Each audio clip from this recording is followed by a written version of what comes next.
I thought we were done looking at this. To say the Weasel and I got off on the wrong foot is the understatement of the year. You may recall my review of the then newly released TAKOM kit late last year, where it seemed the kit was more pig than weasel. Ugly. I copped a bit of flack over the review, with people questioning my modelling ability, which is something I could never really understand considering I actually built the kit. I had no desire to complete the model, so it sat on the shelf of doom, but it was taunting me every day. So what inspired me to go back to this kit? Well, there's no denying the subject is very cool and horribly underrepresented in our hobby, so I guess that is a reasonable reason. But ultimately I had a thought about trying a new technique for an upcoming build, but wanted to test it on something prior to committing to it, and this seemed to be the perfect test bed. The model had been primed in Mr. Surfacer Black just prior to finding its way to the shelf, so it was now time to apply the Olive Drab. I'm using the AK Real Colour Olive Drab because I like the rich tone it has, and when sprayed over the black base it has a nice warm depth to the colour that I really like. I'm purposely focusing the greatest coverage on the upper edges and horizontal surfaces to allow some of that black base to show through the colour and add variation and tones to the lower edges, as well as in and around the running gear. The subject is tiny, so any variation will help increase the volume in the shapes and bring the model to life. I could then go back with faded Olive Drab to continue expanding that colour gamut. The paint is thinned to around 70% thinner to paint and is focused on the horizontal surfaces and again the uppermost edges of the model. I'm not wanting to cover the existing paintwork, but I'm looking to add a faded and weathered look to those areas to create a visual volume in the model. Further wear is achieved by then adding a little bit of buff to that mix, only this time I'm exclusively staying to the horizontal and internal elements of the vehicle. With my Olive Drab elements in place, a mix of acrylic paints is used to paint some more of the details around the model. Khaki is used for the canvas seats and a black grey from Vallejo for the rubber sections of the wheels. I painted the tools at this stage as well, however I'll have to address them again at a later stage I suspect. The kit comes with decals for the dials and various placards around the internals. They are applied by first wetting the part with a setting solution, and once in place they are helped settle with a decal softener. It's probably overkill for decals so small, but the time you don't follow the process tends to be the time you regret. I'd fitted a tarp in the first video but removed it for painting. I really liked how it looked and set about re-sculpting it in a 2-part green putty. The putty is rolled out on a bed of talcum powder to stop it from sticking to the plate. A small piece could then be trimmed and sculpted over the shapes of the model with the aid of a brush and a little bit of tap water. I could then add various crates and bedrolls I had in the stash to busy up the internals of this little workhorse. The sculpted tarps create the perfect bed to lay the stowage elements over because it creates a sense of weight and volume. I've come to the realisation I am a lazy painter in that I find myself trying to race through the process. So for the stowage in this one, I've purposely slowed myself down and decided to paint each element, taking my time and giving them the attention they deserve.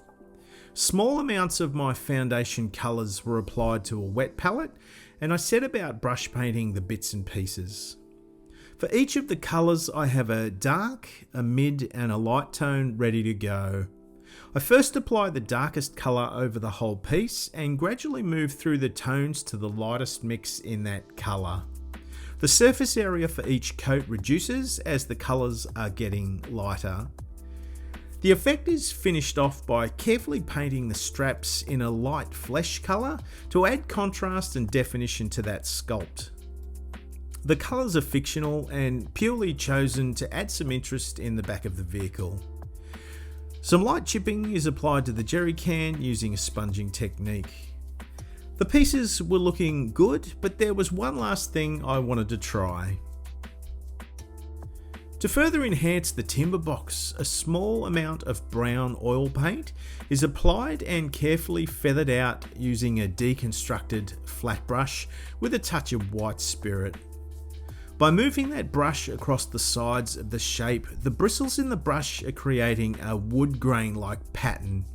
It's a small detail, but the small details can make a big difference to your own models. I could then start the process of reseating the elements in the back of the weasel using a spot of super glue to hold them in place. A light oil wash using shadow brown creates more definition in the folds and details on the stowage. That wash can then be used to outline and accentuate some of the details around the interior of the cabin and that instrument cluster. I'd always been fascinated with the unique white camouflage schemes seen on these weasels in the late parts of the war, and I wanted to try something a little different in order to achieve that.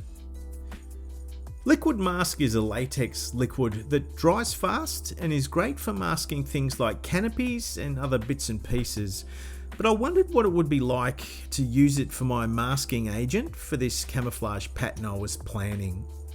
The VMS dropper bottle lends itself perfectly for the application I was wanting to achieve, and I set about replicating the pattern from the instruction sheet as best I could. The beauty of this application is if there is a spot or two you aren't happy with, it's easy to remove it and redo it once it's had time to dry. It's also viscous enough that it holds its shapes even when the model is tilted on its side. The advantage of using this liquid over a silly putty or a blue tack is it should give me a tighter hard edge line, whereas the putty can be a little unpredictable at times if your spraying angles aren't perfect. In another first for me, I decided to use a white ink from AK Interactive. Often white paints have a dense pigment in them, so when trying to spray fine detail, it can look a little grainy or speckly. Inks, however, have a much finer pigment in them, which in theory means they should spray a lot finer. The other characteristic with the ink is it's semi-translucent. If I build my coverage up in misted fine layers, I should be able to maintain some of the tones and shades from the green below, rather than presenting it as a stark white colour. I'd made a basic mask using tape for the tracks and the internals to avoid any overspray. The ink is incredibly thin and flows through the airbrush at a great rate, so care was needed not to flood the coverage because the finish would just turn out to be a watery mess. I worked around the shapes of the model, allowing each layer to tack off before applying the next round, and I build the coverage up gradually until I'm happy. I decided to freehand the centres of the wheels here as well. I could always go back and re-establish those colours of the rubber parts with a brush later if need be. Once the ink had dried, the liquid mask could be removed to reveal the pattern. There is always that air of anticipation when removing the masks and that sense of satisfaction when the pattern reveals itself. Because the liquid mask sits quite thinly and flatly on the surface of the model, it allows the lines to be sharp and smooth without a lip around the mask section that can sometimes happen when masking and your paint coverage is a little too thick. Some of the mask shapes left ragged lines in the white once they were removed, but that was easy to tidy up that imperfection by gently rubbing a piece of blue tack over the surface. The ink worked okay, but it was probably more trouble than it was worth if I'm being honest, and more experimentation is required here. An all-over gloss varnish is applied straight from the rattle can. The gloss finish will give me the best surface for the decals to settle over, although this isn't always required. I find it gives me a sense of predictability at this stage. There are only a small number of decals required over this model, And as I did with the dials, I add that setting solution, slide the decal into place, and once happy with the position, a touch of decal softener helps it settle in place. A quick and effective technique. A hyperchrome pen from SMS is used for the headlight, with the clear lens being left off for the time being. Shading and washes over a white surface can often be problematic because it can start to look messy and dirty, so I probably should have been a little more restrained at this point. A heavily thin mix of German grey, red, brown and black in about a 90% thinner to paint ratio is applied around bolts, rivets and recesses. I'm trying to simulate a tiredness and wear to the finish rather than looking to introduce a new colour. You can see the difference in the look when you compare one side to the other.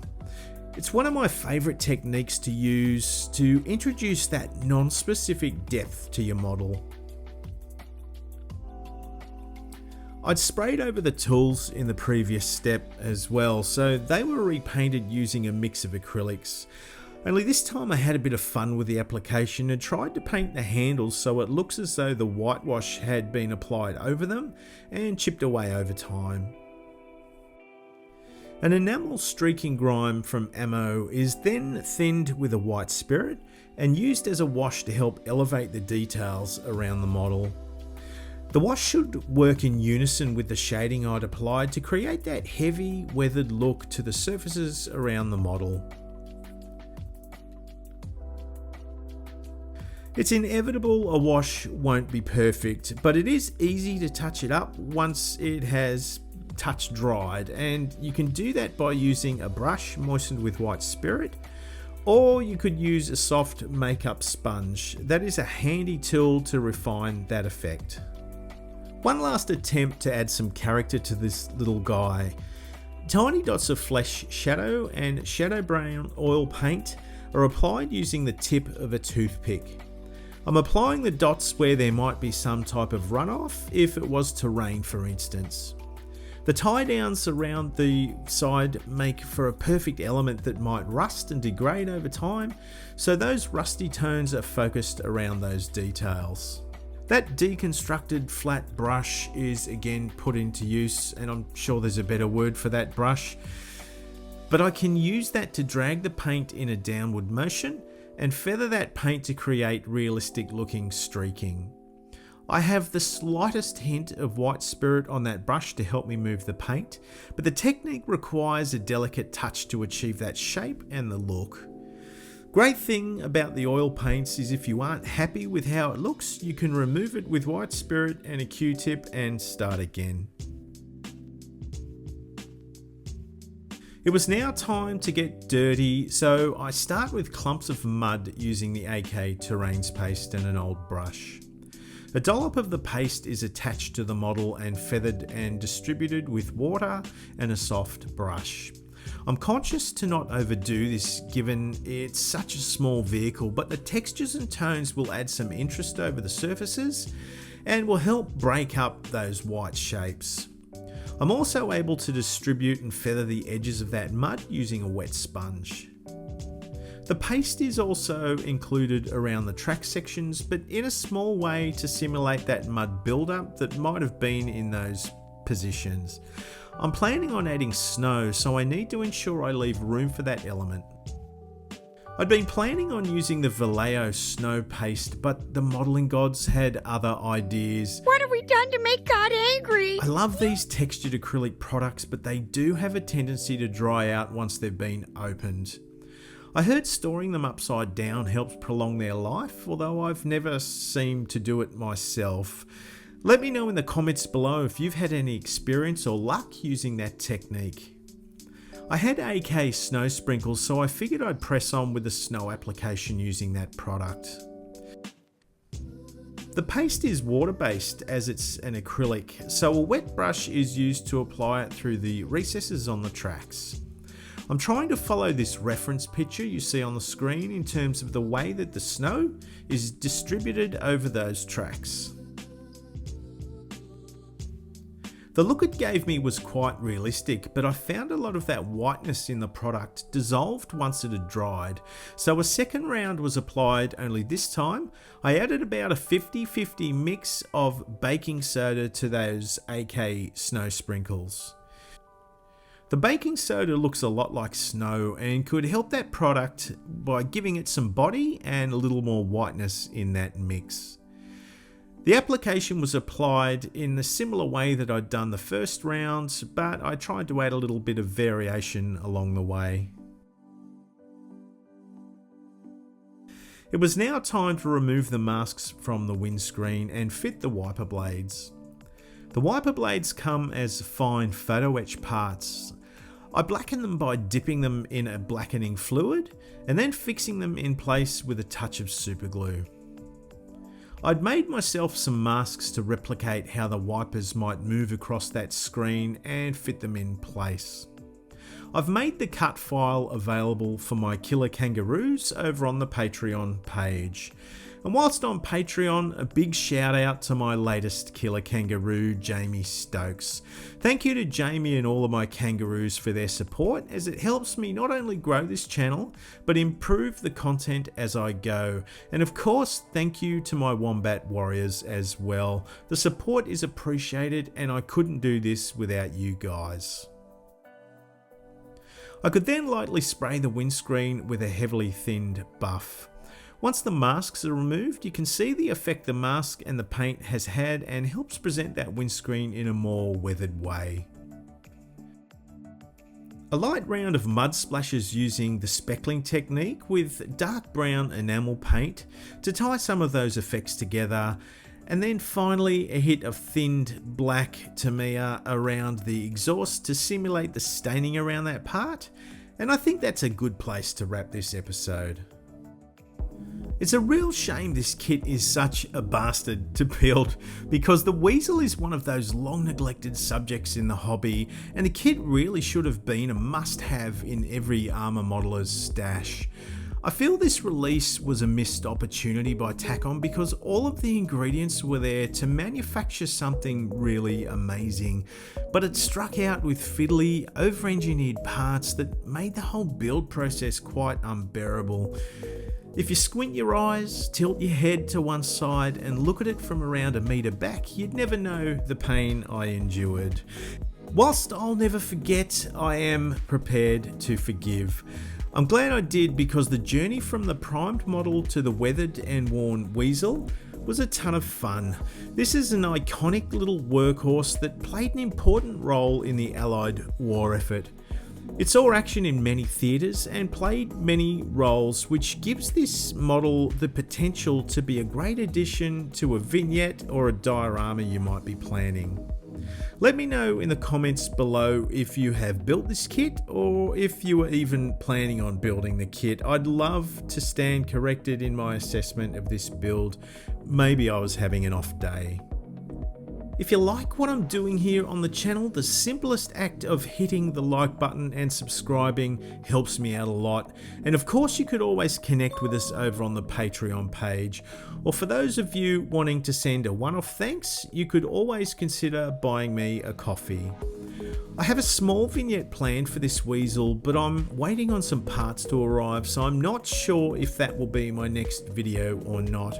But rest assured, I'm working on plenty of other projects, so there will at least be something for you all in a couple of weeks' time.